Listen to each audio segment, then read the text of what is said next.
সুপ্রিয় শিক্ষার্থীবৃন্দ, তোমরা কেমন আছো? আশা করি স্বাস্থ্যবিধি মেনে চলে ভালোই আছো, নিরাপদেই আছো।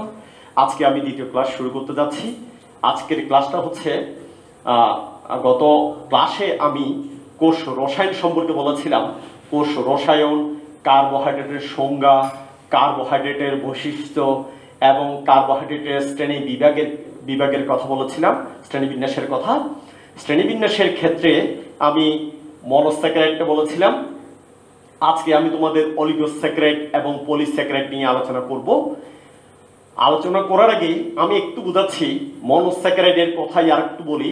মনোস্যাকারাইডটা হচ্ছে, একটু বুঝিয়ে দিই, অর্থাৎ কাজের উপর ভিত্তি করে কার্বোহাইড্রেটকে 3 ভাগে ভাগ করা হয়: মনোস্যাকারাইড, অলিগোস্যাকারাইড এবং পলিস্যাকারাইড। মনোস্যাকারাইডটা হচ্ছে যে সকল কার্বোহাইড্রেটকে হাইড্রোলাইসিস করলে আর কোনো সরল একক কার্বোহাইড্রেট পাওয়া যায় না, ওটাকে বলা হচ্ছে মনোস্যাকারাইড।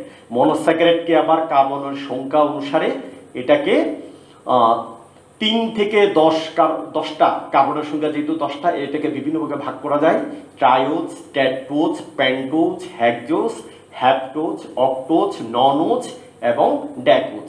গতবারে আমি হেক্সোজ সম্পর্কে আলোচনা করেছি। গ্লুকোজ এবং ফ্রুক্টোজের রিং স্ট্রাকচার কিভাবে গঠন করতে হয়, শিকল কিভাবে লিখতে হয়, এবং পেন্টোজ সুগারের রাইবোজ, ডিঅক্সিরাইবোজ নিয়ে আলোচনা করেছিলাম। এইখানে একটু খেয়াল করো, আর একটু বলি। এইটাই রিং স্ট্রাকচার কিন্তু এটাই গ্লুকোজের। দেখো এখানে 1 নম্বর কার্বন, 2, 3, 4, 5, 6 নম্বর কার্বন। এটা হচ্ছে গ্লুকোজের সংকেত। আমি একটু দেখাচ্ছি, দেখালে হয়তো বুঝতে পারবা, তাহলে আমরা অলিগোস্যাকারাইড এটা বোঝাতে সুবিধা হবে। যেমন ধরুন CHO, কার্বন 6টা আছে, 6টা লিখে ফেলি: 3, 4, 5, 6। OH, 3 নম্বর কার্বনে হাইড্রক্সিল মূলক বাম পাশে থাকে। OH,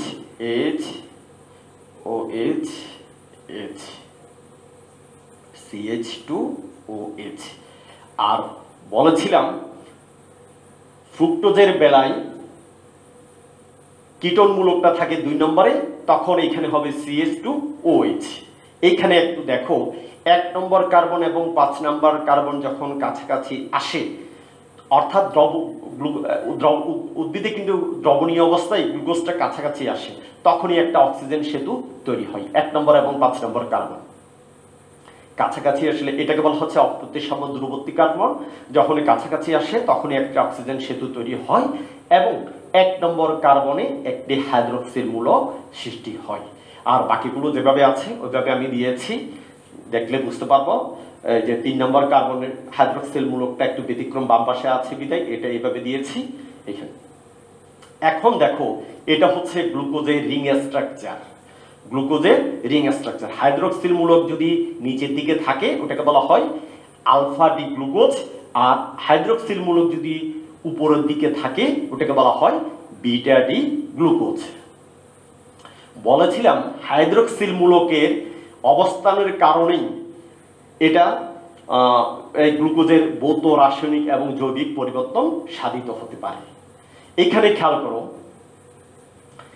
গ্লুকোজ এবং ফ্রুক্টোজের সংকেত কিন্তু একই।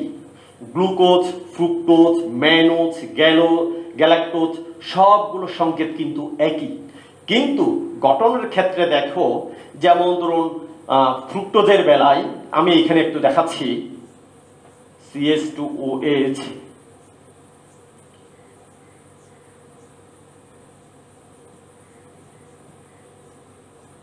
তিন নম্বর, এটা হচ্ছে 4 নম্বর, 5 নম্বর,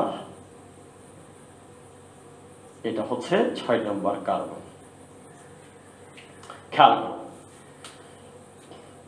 এদের আণবিক সংকেত কিন্তু একই।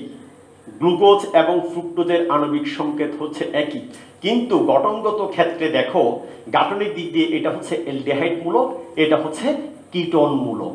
সেই কারণে এগুলোকে বলা হয় আইসোমার বলা হয়, এবং আইসোমার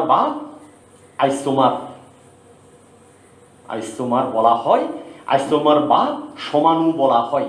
বাংলা লিখে দিচ্ছি, সমাণু বলা হয়। এবং এই সমাণু সৃষ্টির প্রক্রিয়াকে বলা হয় আইসোমেরিজম।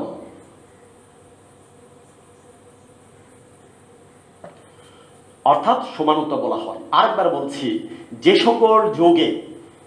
সকল যৌগে আণবিক ফর্মুলা একই থাকে কিন্তু এদের ভৌত, রাসায়নিক এবং গাঠনিক দিক দিয়ে ভিন্নতা প্রদর্শন করে পার্থক্য হয়, ওটাকে বলা হয় আইসোমার বা সমাণু বলা হয়। এবং এই সমাণু সৃষ্টির প্রক্রিয়াকে বলা হচ্ছে আইসোমেরিজম।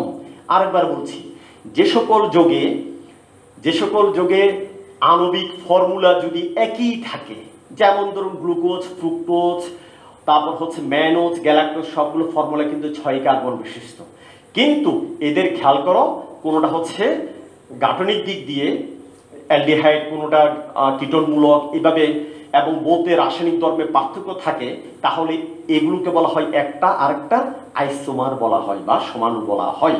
এবং এই সমাণু সৃষ্টির প্রক্রিয়াকে বলা হয় আইসোমেরিজম।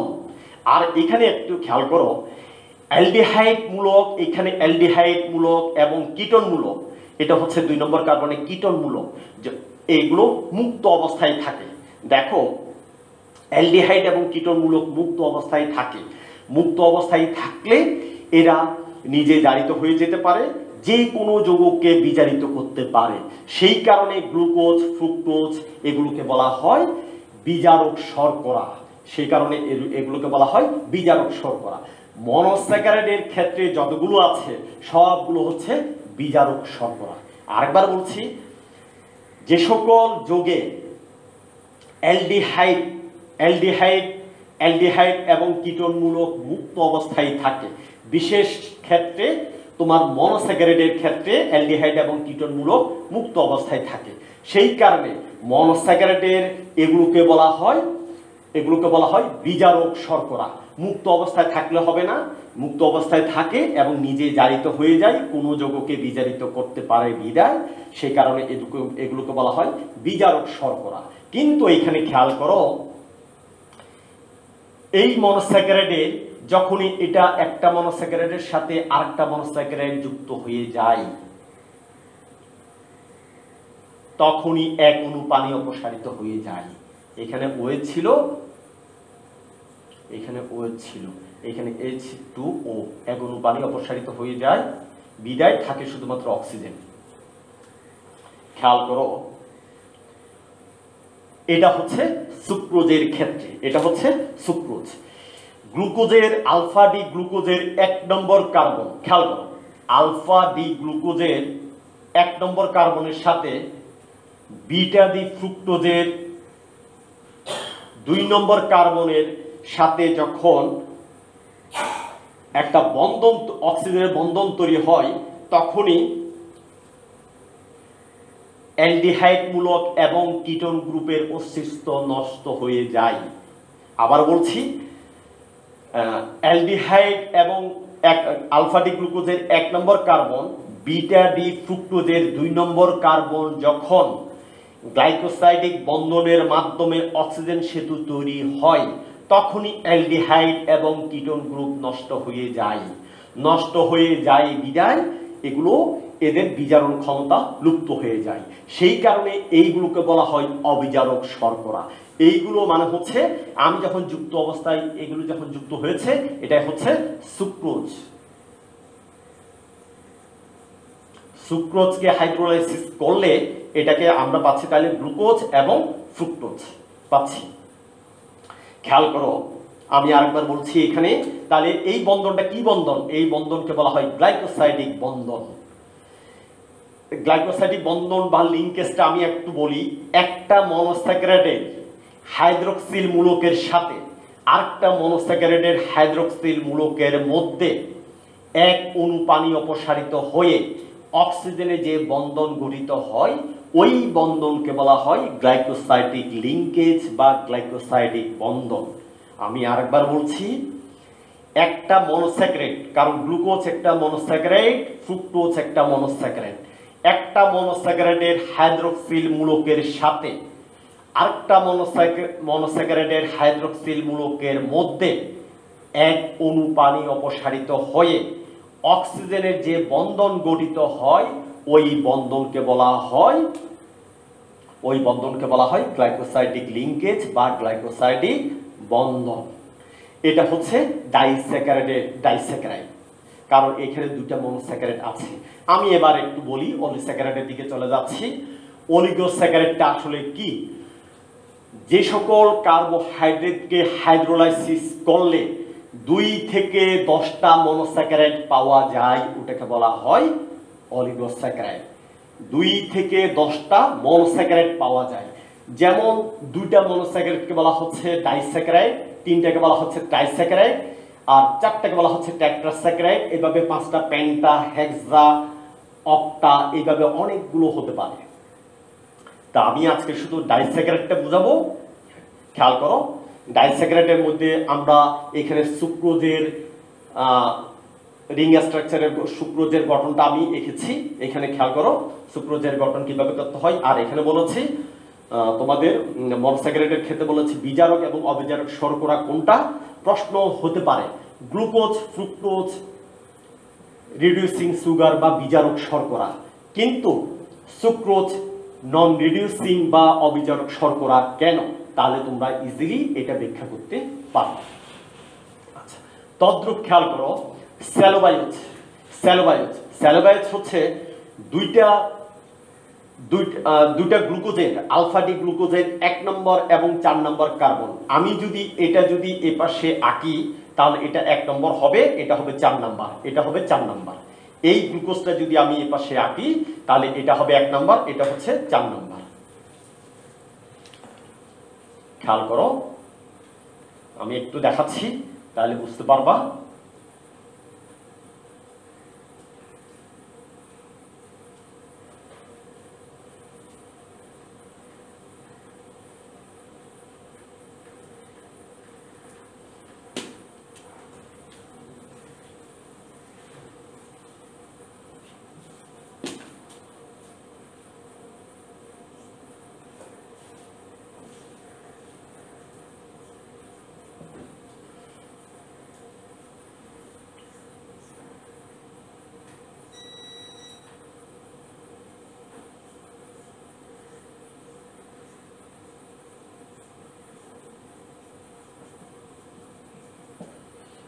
এখানেও আমি গ্লুকোজ আঁকছি, দেখো।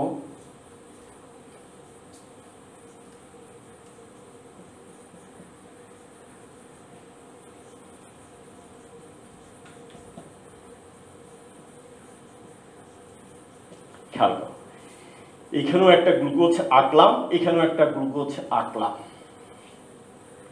1 2 3 4 5 6 নম্বর। আলফা ডি গ্লুকোজ, আলফা কি জন্য বললাম? হাইড্রোক্সিল মূলক নিচের দিকে আছে। আলফা ডি গ্লুকোজের 1 নম্বর কার্বনের সাথে, এটাও কিন্তু আলফা ডি গ্লুকোজের 4 নম্বর কার্বনের মধ্যে যে গ্লাইকোসাইডিক বন্ধন গঠিত হয় তখনই ওটা হবে মল্টোজ, ওটা হবে মল্টোজ। কিন্তু এখানে মল্টোজ কিন্তু তোমার রিডিউসিং সুগার, কারণ এখানে 1 নম্বর কার্বনে অ্যালডিহাইড মূলক মুক্ত অবস্থায় থাকে, অ্যালডিহাইড মূলক মুক্ত অবস্থা থাকে, সেই কারণে বলা হয়। আবার একটাতে যুক্ত হচ্ছে এখানে, সেই কারণে এটাকে বলা হচ্ছে আংশিক রিডিউসিং সুগার বা বিজারক শর্করা বলা হয়। এটা কিন্তু দুটা গ্লুকোজের, আলফা ডি গ্লুকোজের 1 নম্বর এবং 4 নম্বর কার্বনের সাথে যুক্ত হচ্ছে। স্যালোবায়োজটা একটু ব্যাখ্যা করছি।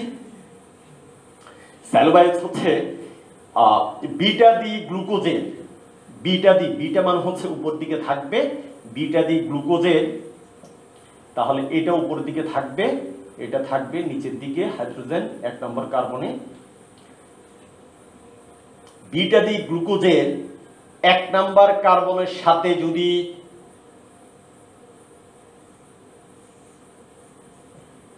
বিটা ডি, এটাও কিন্তু বিটা ডি গ্লুকোজের 4 নম্বর কার্বনের সাথে অক্সিজেনের যে বন্ধন গঠিত হয় ওটাকে বলা হচ্ছে স্যালোবায়োজ। সেলুলোজকে যদি আমি হাইড্রোলাইসিস করি তাহলে স্যালোবায়োজ পাবো, আবার স্যালোবায়োজকে যদি হাইড্রোলাইসিস করা হয় তাহলে কিন্তু আমি অনেকগুলো গ্লুকোজ, 2টা গ্লুকোজ পাচ্ছি। তদ্রূপ ট্রাইস্যাকারাইড, অর্থাৎ এখানে কয়টা মনোস্যাকারাইড থাকবে? এখানে তিনটা মনোস্যাকারাইড থাকবে। উদাহরণস্বরূপ বলা হচ্ছে রেফিনোজ। রেফিনোজ হচ্ছে যেমন ধরুন গ্যালাক্টোজ, গ্লুকোজ এবং ফ্রুক্টোজ। আর টেট্রাস্যাকারাইড হচ্ছে টেট্রা মানে কি 4, স্ট্যাকিওজ যেমন 2টা গ্যালাক্টোজ এবং গ্লুকোজ এবং ফ্রুক্টোজ, এটাকে বলা হচ্ছে টেট্রাস্যাকারাইড। আমি পলিস্যাকারাইডের দিকে চলে যাচ্ছি।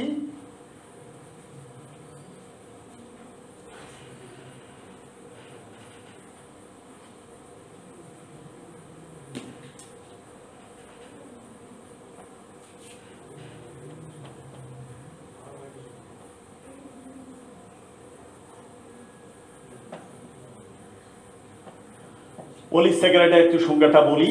যে সকল কার্বোহাইড্রেটকে হাইড্রোলাইসিস করলে 10-এর অধিক মনোস্যাকারাইড পাওয়া যায়, 10-এর অধিক মনোস্যাকারাইড পাওয়া যায়, ওটাকে বলা হচ্ছে পলিস্যাকারাইড।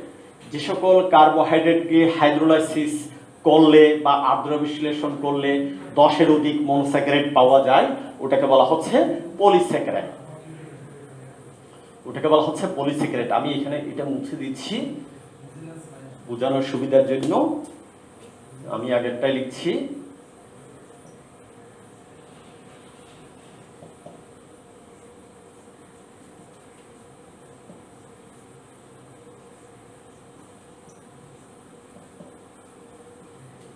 এটা 6 নম্বর কার্বন।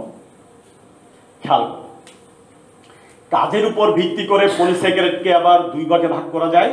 একটা হচ্ছে গাঠনিক পলিস্যাকারাইড আর একটা হচ্ছে সঞ্চয়ী পলিস্যাকারাইড। গাঠনিক একটা আর একটা হচ্ছে সঞ্চয়ী পলিস্যাকারাইড। গাঠনিক আর একটা হচ্ছে সঞ্চয়ী পলিস্যাকারাইড। গাঠনিক পলিস্যাকারাইড হচ্ছে যেগুলো উদ্ভিদ এবং প্রাণী দেহ গঠনের ক্ষেত্রে সহায়তা করে, প্রধান উপাদান, ওগুলোকে বলা হচ্ছে গাঠনিক। যেমন ধরুন তোমার সেলুলোজ হতে পারে, কাইটিন হতে পারে, এগুলো। আর সঞ্চয় হচ্ছে যেগুলো সঞ্চয় পদার্থ রূপে জমা থাকে, ওগুলো হচ্ছে সঞ্চয় পলিস্যাকারাইড। যেমন ধরুন স্টার্চ, তোমার গ্লাইকোজেন, এগুলো। আচ্ছা, আমি প্রথমে স্টার্চ শুরু করছি। এখানে তোমাদের বইয়ে স্টার্চ, গ্লাইকোজেন এবং সেলুলোজ সম্পর্কে বলা হয়েছে। আমি এই তিনটাই এখন ব্যাখ্যা করছি, খেয়াল করো। প্রথমে চলে যাচ্ছি স্টার্চ।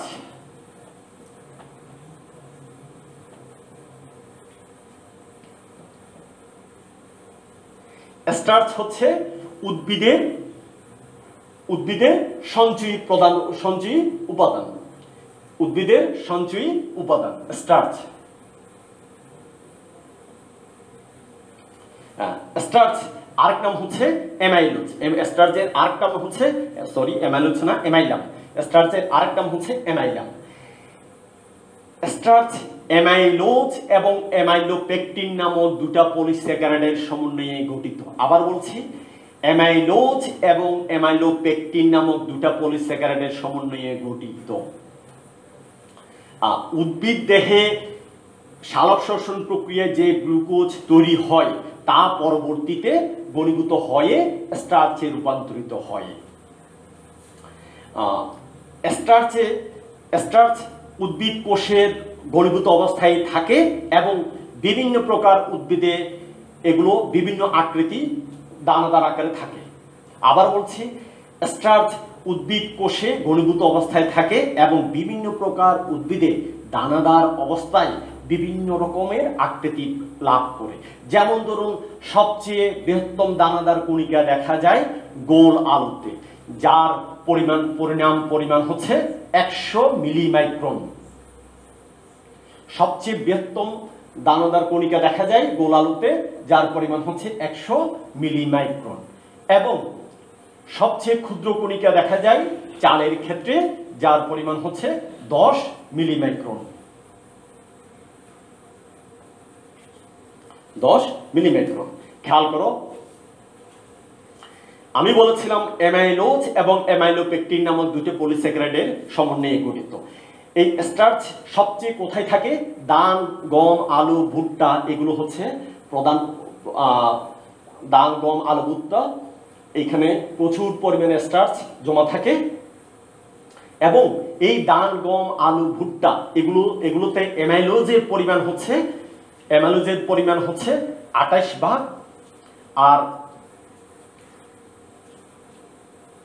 28 ভাগ না 22 ভাগ, আর অ্যামাইলোপেকটিনের পরিমাণ হচ্ছে 78 ভাগ।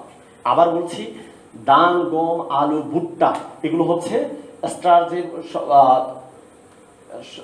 প্রধান খাদ্য, হচ্ছে স্টার্চ জমা থাকে। এখানে অ্যামাইলোজের পরিমাণ হচ্ছে 22 ভাগ এবং অ্যামাইলোপেকটিনের পরিমাণ হচ্ছে 78 ভাগ। অ্যামাইলোজের শৃঙ্খলটা হচ্ছে এটা হচ্ছে অসাক, এবং এখানে গ্লুকোজ অণু থাকতে পারে স্বাভাবিকভাবে 200 থেকে 1000টা পর্যন্ত গ্লুকোজ অণু গ্লাইকোসাইডিক লিঙ্কেজের মাধ্যমে, বন্ধনের মাধ্যমে এগুলো যুক্ত থাকতে পারে। উদাহরণস্বরূপ আমি একটা দেখাচ্ছি, এখানে যদি আমি আরেকটা একে দেখাই তাহলে সুবিধা হবে।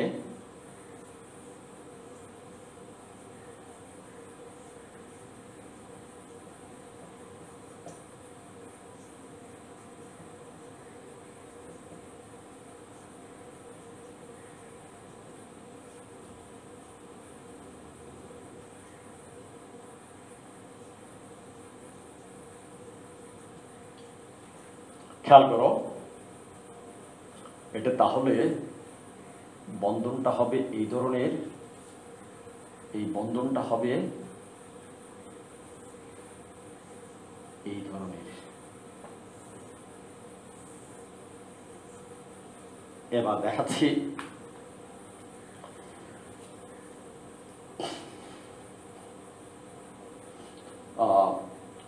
আমি বলেছিলাম ধান, গম, আলু, ভুট্টা এগুলোতে অ্যামাইলোজের পরিমাণ থাকে 22 ভাগ এবং অ্যামাইলোপেকটিনের পরিমাণ থাকে 78 ভাগ। অ্যামাইলোজে স্বাভাবিকভাবে অ্যামাইলোজটা হচ্ছে এটা অসাক, মানে শাকান্বিত না। এখানে গ্লুকোজ অণুগুলো থাকে আলফা ডি গ্লুকোজের 1 এবং 4 নম্বর কার্বনের সাথে যুক্ত থাকে, এবং এটা হচ্ছে অসাক মানে শাকান্বিত না। এখানে অ্যামাইলোজে স্বাভাবিকভাবে 200 থেকে 1000 পর্যন্ত গ্লুকোজ অণু গ্লাইকোসাইডিক লিঙ্কেজের মাধ্যমে যুক্ত থাকে। আর অ্যামাইলোপেকটিনটা হচ্ছে, এখানে আমি এন দিয়েছি, এখানে তার মানে অনেকগুলো সংখ্যা থাকতে পারে। অ্যামাইলোপেকটিন হচ্ছে, এটা হচ্ছে শাকান্বিত। অ্যামাইলোপেকটিনটা 1,4 বন্ধন ছাড়াও, এখানে হচ্ছে 1 নাম্বার 1,4 বন্ধন ছাড়াও, এখানে 1,6 যদি এটা যদি 6 হয়, এটা আমি যদি আরেকটা এইভাবে লিখি তাহলে 1,6 বন্ধনের মাধ্যমে যুক্ত হতে পারে। এবং এটা হচ্ছে অ্যামাইলোপেকটিনের গ্লুকোজ অণুগুলো হচ্ছে স্বাভাবিকভাবে 2000 থেকে 2 লক্ষ পর্যন্ত গ্লুকোজ অণু আলফা ডি 1,4 বন্ধন ছাড়াও 1,6 বন্ধনে আবদ্ধ হতে পারে। এটা হচ্ছে শাকান্বিত। অ্যামাইলোজের স্টার্চে যদি অ্যামাইলোজ থাকে, এটা যদি আয়োডিন দ্রবণ যুক্ত করা হয় স্বাভাবিকভাবে ওটা কালো নীল বর্ণ ধারণ করবে। আর যদি অ্যামাইলোপেকটিনের পরিমাণ থাকে স্টার্চে আয়োডিন দ্রবণী, এটা কিন্তু পার্পল বা বেগুনি রং ধারণ করবে।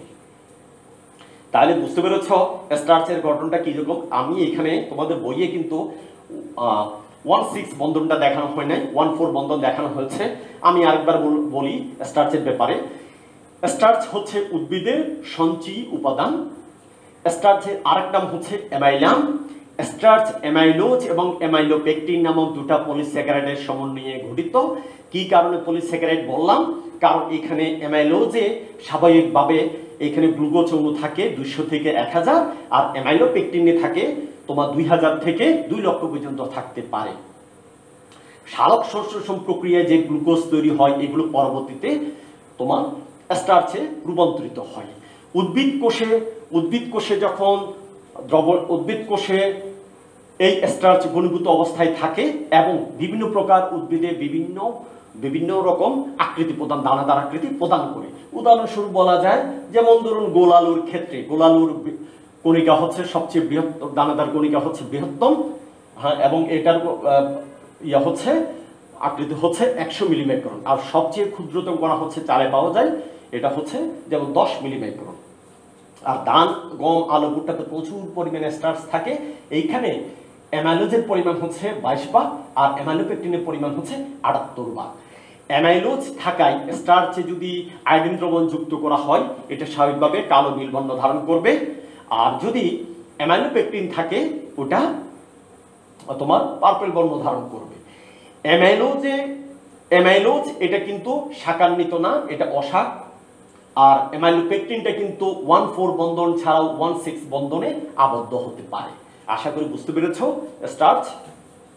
আমি এখন চলে যাচ্ছি সেলুলোজের বেলায়, ক্ষেত্রে চলে যাচ্ছি। সেলুলোজ,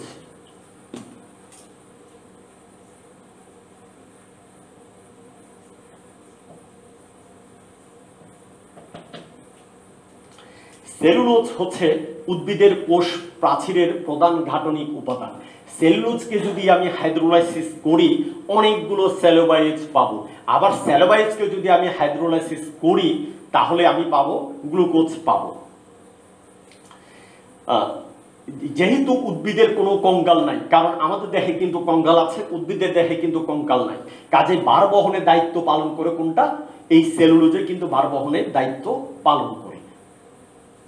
শুধু তাই না, উদ্ভিদের যে আমরা খাদ্য, বস্ত্র, বাসস্থান যে তিনটা মৌলিক চাহিদা পূরণ করি তাও কিন্তু এই সেলুলোজ থেকে, সবগুলো এই সেলুলোজ কার্বোহাইড্রেট বা সেলুলোজ থেকেই আসে। খেয়াল করো, যেমন ধরুন তুলায় সেলুলোজের পরিমাণ হচ্ছে 94%, লিনেনে এবং তন্তুতে সেলুলোজের পরিমাণ হচ্ছে 90%, কাঠে হচ্ছে 60%, তৃণলতায় হচ্ছে 30 থেকে 40%, আবার জৈব সমৃদ্ধ মাটিতে হচ্ছে 70%। এইভাবে বিভিন্ন উপাদানে থাকতে পারে। এই সেলুলোজ কিন্তু বিটা ডি ফ্রুক্টোজ 1,4 বন্ধনের মাধ্যমে আবদ্ধ হয় এবং এটা কিন্তু অশাক অর্থাৎ শাকান্বিত না।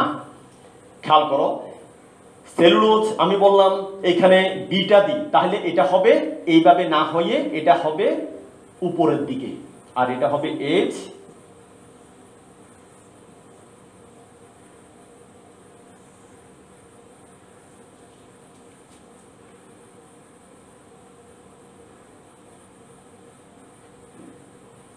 এটা হবে উপরের দিকে। তোমরা এভাবেও দিতে পারো।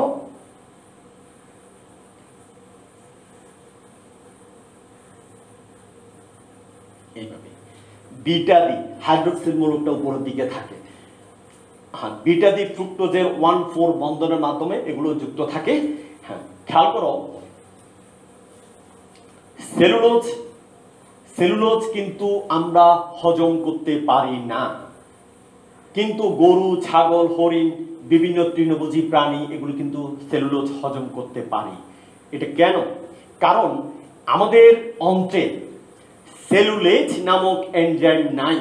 এই সেলুলেজ এনজাইমটা কি করে? বিটা ডি গ্লুকোজের 1,4 বন্ধনকে ভেঙে ফেলে দেয়।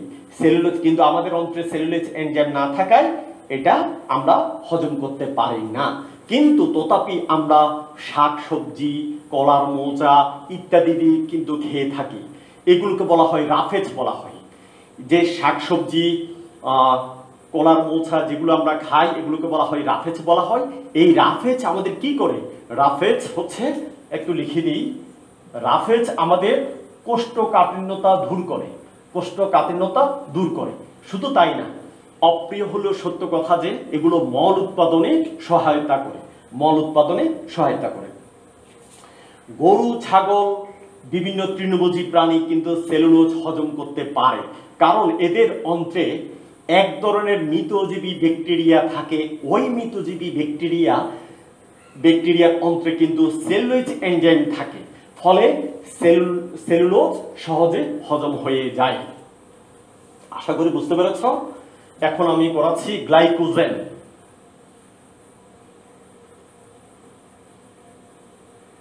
আবার আমি আগের জায়গায় ফিরে আসছি। দেখো,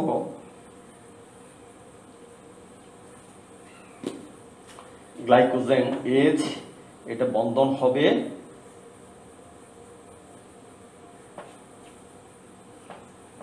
এইচ,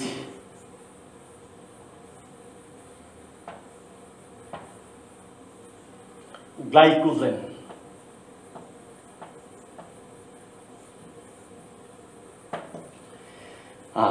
গ্লাইকোজেন হচ্ছে একটি পুষ্টিজাত পলিস্যাকারাইড। গ্লাইকোজেন একটা হচ্ছে পুষ্টিজাত পলিস্যাকারাইড। প্রাণীদেহের প্রধান উপাদান প্রধান সঞ্চয়ী উপাদান গ্লাইকোজেন হওয়া সত্ত্বেও এখানে কিন্তু উদ্ভিদে কিন্তু সবুজ উদ্ভিদে গ্লাইকোজেন সঞ্চয়ী উদ্ভিদে এই সবুজ উদ্ভিদে সঞ্চয়ী উপাদান কিন্তু গ্লাইকোজেন থাকে না। তবে ব্যতিক্রম হচ্ছে কিছু ব্লু গ্রিন এলজি সায়ানোব্যাকটেরিয়া, যেটাকে বলা হচ্ছে সায়ানোব্যাকটেরিয়া এবং ছত্রাক, বিশেষ করে ইস্ট বা স্যাকারোমাইসিস। আমি আবার বলছি, গ্লাইকোজেন একটা পুষ্টিজাত পলিস্যাকারাইড।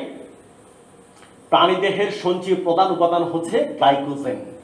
উদ্ভিদের মধ্যে সায়ানোব্যাকটেরিয়া, যেটাকে বলা হচ্ছে ব্লু গ্রিন এলজি বা নীলাভ সবুজ শৈবাল, এবং কিছু ছত্রাক বিশেষ করে ইস্টের সঞ্চয়ী উপাদান হচ্ছে গ্লাইকোজেন। সঞ্চয়ী উপাদান হচ্ছে গ্লাইকোজেন। এই গ্লাইকোজেন এটা কিন্তু শাখান্বিত, অর্থাৎ 1,4 বন্ধন ছাড়াও অ্যামাইলোপেকটিন 1,6 বন্ধনে আবদ্ধ হতে পারে। তোমাদের বইয়ে কিন্তু 1,6 বন্ধনটা দেখানো হয় নাই, কারণ এগুলো হাইয়ার শ্রেণীতে দেখানো হয়। কাজে আমি শুধুমাত্র এটাই দেখাবা, তোমরা এটাই দেখাচ্ছি, 1,4 বন্ধনটা দেখাচ্ছি। আমি আবার বলছি, এটা কিন্তু শাখান্বিত। হ্যাঁ, এটা 1,4 বন্ধন ছাড়াও 1,6 বন্ধনে আবদ্ধ হতে পারে। এই গ্লাইকোজেন একটা শৃঙ্খলে 10টা থেকে 20টা পর্যন্ত গ্লুকোজ অণু যুক্ত হতে পারে। এইখানে খেয়াল করো, গ্লাইকোজেনের ক্ষেত্রেও আলফা ডি গ্লুকোজের 1,4 বন্ধনে আবদ্ধ হচ্ছে, এবং এটা হচ্ছে অ্যামাইলোজ ও অ্যামাইলোপেকটিন শাখান্বিত। আবার স্টার্চিও কিন্তু এইভাবে বন্ধন আবদ্ধ হচ্ছে। তাহলে পার্থক্যটা কি? পার্থক্যটা হচ্ছে, ওটা স্টার্চটা হচ্ছে উদ্ভিদের সঞ্চয়ী উপাদান, আর এটা হচ্ছে প্রাণীদের সঞ্চয়ী উপাদান। এছাড়া কিছু ব্যতিক্রম আছে, কিন্তু আর তো পার্থক্য আছে। এখানে হচ্ছে 10 থেকে 20টা গ্লুকোজ অণু পরস্পর যুক্ত থাকে, আর ওইখানে হচ্ছে তোমার 200 থেকে তোমার 1000 পর্যন্ত গ্লুকোজ অণু যুক্ত হতে পারে। অ্যামাইলোজ এবং অ্যামাইলোপেকটিন হচ্ছে 2000 থেকে 2 লক্ষ পর্যন্ত যুক্ত হতে পারে। সরি, এখানে একটু খেয়াল করো, আমাদের যে যকৃৎ এবং মাংসপেশি আছে, প্রচুর পরিমাণে গ্লাইকোজেন থাকে। গ্লাইকোজেন থেকে প্রয়োজনীয় অবস্থায় এগুলো গ্লুকোজ তৈরি হয় এবং কার্বন ও শক্তি উৎপাদন করে। সেই কারণে এটাকে বলা হচ্ছে প্রাণীজ স্টার্চ বলা হয়। আশা করি তোমরা বুঝতে পেরেছ। হ্যাঁ, আগামী ক্লাস করার জন্য তোমাদের শুভেচ্ছা জানাচ্ছি। আজকে এই পর্যন্ত থাকো। ধন্যবাদ সবাইকে।